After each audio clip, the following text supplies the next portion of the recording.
The gala lights were blinding. Champagne, strings, million-dollar suits, everyone pretending. I wasn't pretending anymore. My phone buzzed in my clutch. I glanced at it, expecting a logistics update. "You're fired. We want someone who actually delivers." 7 words. That's all it took to end a decade of loyalty. I didn't react. Instead, I slowly looked across the table. And there he was, Nathan Hale, my boss's oldest rival, and tonight, apparently, his executioner. He raised his glass, smiled like a man who just won the war. He had no idea what I'd already set in motion. It started years ago. I was fresh out of grad school when Grant Winters spotted me at a pitch conference, said I had edge, said he could shape me into a rainmaker. I was young, hungry, grateful. For 7 years, I built his empire while he took the credit. I fed him market data, rewrote his deals, cleaned up his messes. He called me his secret weapon behind closed doors, but only his assistant in public. I swallowed it. For a while. Then I met Nathan Hale, his rival on the East Coast. We were bidding against Hale Tech for a defense contract. Grant was sloppy, arrogant, thought legacy beat intelligence. I made sure we won the bid, but not before Nathan and I crossed paths. He was sharp, too sharp. He looked at me, not Grant, when we shook hands, like he knew I was the real threat. And that was the beginning. The first sign came last fall. Grant started locking me out of meetings I'd built decks for, whispered huddles with new advisors. His wife stopped smiling at me when we passed each other at events. Then, one night, I stayed late. His office door was open. I heard him say, "Rachel's smart, sure, but she's not indispensable. She's just been around so long it feels that way." It was quiet, offhand, like a mosquito buzz. But that was the moment I decided I won't just leave. I'll gut you. I started laying bricks, quietly.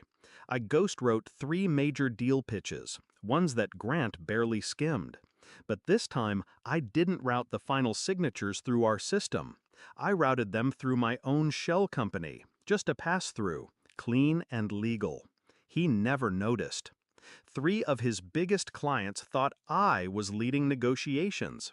I kept those email threads backed up, along with signed NDAs stating I was the lead consultant, not the firm. Then I mapped out his weak points. Grant didn't own his tech stack. He rented it through shell companies to hide assets. He offloaded HR issues with hush money, leaving a paper trail in expense reimbursements. And he falsified at least 2 sets of investor reports. I knew because I'd doctored the graphs myself on his orders. I documented everything. A month before the gala, I called Nathan. "Let's talk," I said. "You want Grant's clients? I want his crown." He didn't hesitate. Back at the gala, Nathan's smirk widened. He thought he was witnessing my humiliation, that he'd fired the bullet and I was bleeding under my gown. But I had already pulled the pin on the grenade. The envelope was delivered to the SEC that afternoon. Grant's financial discrepancies, falsified projections, cross-referenced with client contracts, and whistleblower memos signed by ex-employees I'd quietly reconnected with. I didn't stop there. I blind copied 3 of our top investors with the same report, and 1 major journalist from the Financial Chronicle. Timing was everything. At exactly 11:07 p.m., just as the charity auction began, Grant's phone lit up. His smile faltered. He excused himself from the table. I followed. He was in the corridor shouting at someone on the phone. I didn't need to hear what he was saying. I'd written the headlines already. When he noticed me, he snarled, "You think this is funny?" I stepped closer, calm. "No, I think it's overdue. You're finished." "No, Grant, you're finished. Your rival didn't fire me. You just handed me to him. And guess what? I deliver." I walked back in before he could speak, left him there with his world unraveling, Tie undone, teeth clenched.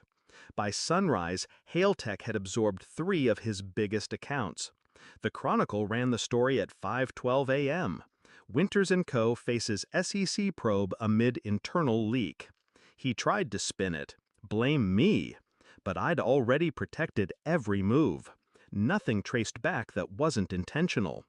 Nathan offered me a new role, senior strategist, full control, more money than Grant ever dreamed of paying me. I took the offer, but only after I sent Grant one last message. You wanted someone who actually delivers. Turns out, I always was. Revenge doesn't need noise. It needs timing, proof, and patience. They fired me in the middle of a ballroom. I buried them by breakfast.